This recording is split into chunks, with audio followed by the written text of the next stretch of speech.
Welcome to AI Unraveled, your daily forensic briefing at the intersection of business and artificial intelligence. It is Tuesday, April 7th, 2026. I'm your co-host, Anna. Today's episode is brought to you by Ilya and Jamgamind. As companies like Target begin shifting the legal liability of AI errors directly onto the consumer, enterprise governance is your only shield against class action lawsuits. AI Arya provides the zero-trust sandboxing required to deploy autonomous agents safely. And to navigate the immense financial and regulatory friction of the AI economy, Jamgamind delivers technical-grade audio forensics for the C-suite. Visit jamgamind.com. Let's be brutally honest, most top 10 AI tools lists are written by interns and optimized for clicks, not for the C-suite. I've eliminated the noise. Head over to jamgamind.com/toolkit for the AI Executive Toolkit. This is my private, forensic vetted stack, featuring heavyweights like Chatbase, 11 Labs, and Arya. These aren't toys. They are enterprise-grade weapons designed to bridge the terrifying gap between raw innovation and actual governed ROI. Grab the exclusive listener perks and start deploying real infrastructure today. Today, we look at the infrastructure supremacy. Anthropic hits $30 billion in ARR, Intel joins Musk's mega fab, and Nvidia redefines the tech stack. Let's look at the bottom line. If you look back at the early days of electrification, there was this brief magical window where everyone was just staring at the light bulb. Right, like a parlor trick. Exactly, a novelty. But the people who actually made history, the ones who built empires, they weren't staring at the glass. They were looking out the window, figuring out how to own the power grid, the copper wire and the power plants. Yeah, that's where the real money was. Right. So welcome to today's deep dive. It is April 7th, 2026, and today we are conducting a full technical and strategic autopsy of the day's massive AI developments, pulling from financial filings, internal leaks, and, well, a whole lot of corporate drama. It's an incredibly fitting analogy to start with, honestly, because if you look at the source material today, all the evidence points to one unavoidable conclusion. The era of the experimental, consumer chatbot is dead. Completely dead. Yeah. We have officially entered the era of infrastructure supremacy. The companies actually winning right now aren't building consumer toys anymore. They are treating intelligence as a heavy industrial utility. Right, like energy or water or steel fabrication. Yeah. And if you want to see exactly how lucrative that industrial utility can be, we really need to look at Anthropic. Oh, absolutely.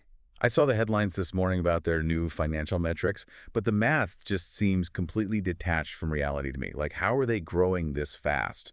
What do the actual numbers look like? The numbers are staggering. Let's walk through the timeline here. At the end of 2025, Anthropic was sitting at a $9 billion annualized revenue run rate. Okay, wait, let's clarify that for everyone listening.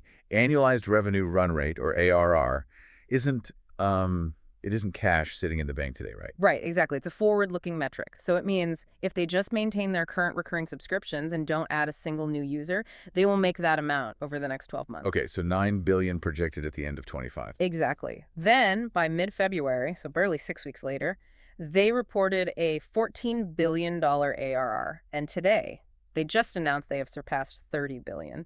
$30 billion. That's more than a twofold growth in less than 2 months. It's unprecedented. How do you actually achieve that? Help me unpack the unit economics here, because that doesn't happen by selling $20 monthly subscriptions to, college students writing term papers. It absolutely doesn't. You achieve that through ruthless P&L profit and loss focus. They looked at the cost of computing power versus the revenue a user brings in. Right. A teenager generating meme images costs them money, but a developer paying for an API, that provides a massive reliable margin. Anthropic successfully executed a total B2B pivot. They now have over 1,000 business customers spending more than $1 million annually. Wow. So over 1,000 businesses dropping $1 million a year. That is incredibly sticky revenue. Extremely sticky. And the prime example in our sources is Claude Code. This is a targeted go-to coding tool specifically for enterprise developers. By February, Claude Code alone generated a run rate revenue of over $2.5 billion. Just from that one tool. Just from that. Anthropic realized that selling a reliable, governed utility to developers is where the actual money is. They aren't trying to be your friend. They are trying to be your infrastructure. Which is fascinating because it brings me to what looks like the polar opposite of that strategy, Meta. Oh, yeah. But his approach is wild right now. The sources highlight this internal leaderboard Meta is running right now called Claudionomics. Meta employees are actively competing to consume the most AI tokens. Let's define tokens quickly for everyone. A token is basically a piece of a word that the AI processes. Right. So across Meta's 85,000-person intranet, workers burned through 60 trillion tokens in just 30 days. And the top user averaged 281 billion tokens, which is just mathematically absurd for one human to process. Right. Silicon Valley is calling this trend token maxing. It's like watching someone eat 10,000 calories a day, but they never actually go to the gym. That's a great way to put it. Sure, you're consuming a massive amount of energy, but where is the muscle? Where is the hard proof that burning 60 trillion tokens translates into actual business ROI or revenue gains for Meta? It doesn't. And that is the hard truth of infrastructure supremacy. Some of these employees are apparently just leaving AI agents running on a loop for hours simply to pad their numbers on this leaderboard. Wow, just a massive waste of compute. Total waste. It's consumption without direction. And honestly, this stark reality seems to be finally catching up with OpenAI, too. Right, that's the pivot I wanted to get to. OpenAI topped a $25 billion ARR in February, which is massive, but they're suddenly slamming on the brakes in the consumer space. Yeah, hard brakes. They just shut down their Sora generative video platform. They ended their $1 billion content partnership with Disney. They even put their ChatGPT adult mode on hold. It's a massive course correction. I mean, you have OpenAI's CTO, Sarah Fryer, explicitly acknowledging that the enterprise sector is how they will, quote, build a sustainable business model. So they're throwing in a towel on the flashy stuff. They're finally admitting that consumer applications, the video generators, the adult modes, the toys, are a distraction. The compute costs are just too high. Treating AI as an enterprise utility is the only profitable business model at scale. But here's the thing. When a company the size of OpenAI realizes it might be losing the enterprise infrastructure race to a hyper-focused rival like Anthropic, they don't just quietly change their product roadmap. No, they don't. They often try to rewrite the rules of the entire game, which explains the timing of the massive corporate governance crisis currently engulfing OpenAI. It is a crisis of historic proportions. I mean, the New Yorker just published a brutal, deeply investigated expose on the CEO, Sam Altman. Over 100 interviews. It covers his entire career arc, going all the way back to conflicts at his early startup, Looped, or Y Combinator partners reportedly tried to push him out. Yeah, but the most damning details are coming from inside the house. Exactly. Specifically, the unseen memos from former chief scientist Ilya Sutskever and the private notes from Dario Amodei, who, we should note, went on to found Anthropic. Right. Sutskever's memos, which were apparently built from 70 pages of Slack messages and HR documents, alleged that Altman actively misrepresented safety protocols to the board. That's a massive allegation. And Amodei's private notes independently reached the exact same conclusion. The quote from the piece is chilling. He basically wrote, "The problem with OpenAI is Sam himself." This raises a huge question about how the market absorbs this kind of leadership instability at the highest levels of tech. The piece quotes a Microsoft executive saying there is a small but real chance Altman is remembered as a Bernie Madoff, Sam Bankman-Fried level scammer. Wait, a Madoff comparison from their biggest investor. Exactly. When your primary backer is drawing comparisons to the largest financial frauds in history, you have a severe corporate governance problem. So how does a pre-IPO company, an $852 billion giant, survive this level of C-suite chaos and polarization? I mean, surviving this requires absolute clarity on what is actually being said behind closed doors. For decision makers navigating these massive C-suite conflicts and pre-IPO regulatory maneuvers, Gemgamine provides technical-grade, human-verified audio forensics across finance and tech. Visit djamgamemine.com. So, assuming you have that kind of forensic clarity, how on earth is OpenAI attempting to navigate this PR nightmare? Well, they are attempting to control the narrative by shifting the focus entirely to geopolitical existentialism. Wait, what does that mean in practice? Look at OpenAI's newly published 13-page social contract policy document. At the exact moment Altman is facing a devastating expose on his history of deception, his company publishes a sweeping blueprint for society to navigate superintelligence. Oh, right. And the demands in this blueprint are wild. They're asking Washington to tax AI-driven profits, to create a sovereign-style wealth fund that pays dividends to every American, kind of like what Alaska does with oil revenue. Yeah, Alaska-style dividends. They're suggesting a federally mandated 4-day work week and taxes on robot labor. It is the most detailed blueprint any tech titan has ever published for redistributing the wealth from the very technology they are actively building. It sounds almost like science fiction. It does. But if you look at this through the lens of a forensic strategist, this isn't pure altruism. This is aggressive regulatory positioning. The CEO is basically telling the U.S. government that his technology is going to break the economic system. Okay, let me push back on that cynical view for a second. Is it possible Sam Altman is actually just terrified of the superintelligence his team is building? Like, why are we assuming this is a calculated regulatory trap rather than genuine panic? It's a fair question. It could be both. But structurally, by begging for heavy regulation for sovereign wealth funds and containment playbooks, OpenAI is attempting to build an insurmountable regulatory moat around their technology before they go public. I see. If the government mandates massive safety and compliance protocols, OpenAI can afford to meet those standards. The scrappy open source startup working out of a garage cannot. Regulation solidifies monopolies. Which makes perfect sense from a P&L standpoint. But here's the flaw in that plan. Software is just math. You can't run a multiple gigawatt sovereign wealth fund on math alone. You need the physical iron to compute it. You absolutely do. And before we dive into the hardware layer, let's be brutally honest. Most AI tool lists are optimized for clicks, not the C-suite. Etienne has eliminated the noise. Head over to djmgaming.com/toolkit for the AI Executive Toolkit.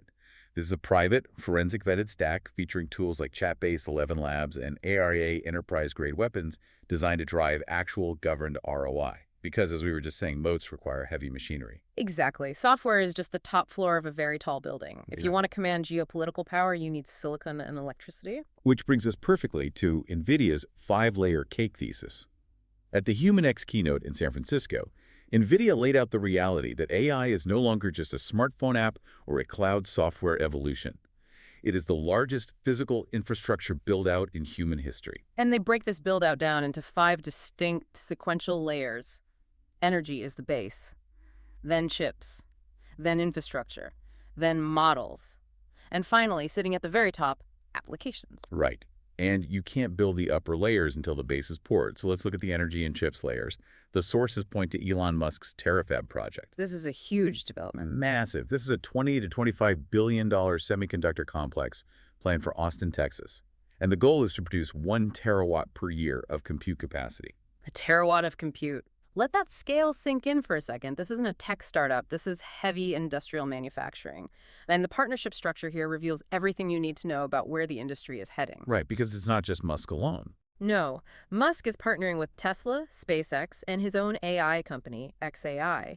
But the critical addition to this alliance is Intel. Intel CEO Lip-Bu Tan hosted Musk before the announcement.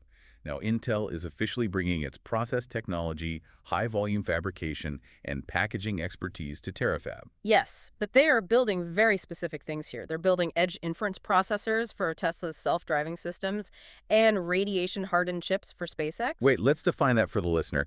Edge inference basically means the AI is doing the thinking locally on the device like inside the Tesla car itself, rather than sending data back and forth to a massive cloud server, right? That's spot on. Edge inference reduces latency because the brain is local. And radiation-hardened chips are essential for SpaceX because standard silicon degrades and errors out when exposed to cosmic radiation in orbit. Wow. This is the ultimate example of hardware-software co-design. You are building physical silicon customized for one specific AI software task. The hardware and energy layers are now fundamentally dictating the pace of global innovation. Because you can't do the software without the tailored hardware. Exactly. You cannot train or run the next generation of models without massive, dedicated physical infrastructure. Just look at how Anthropic is securing their position in this war. Yeah, Anthropic just announced an expanded partnership with Google Cloud and Broadcom. They have secured access to multiple gigawatts of TPU capacity starting in 2027.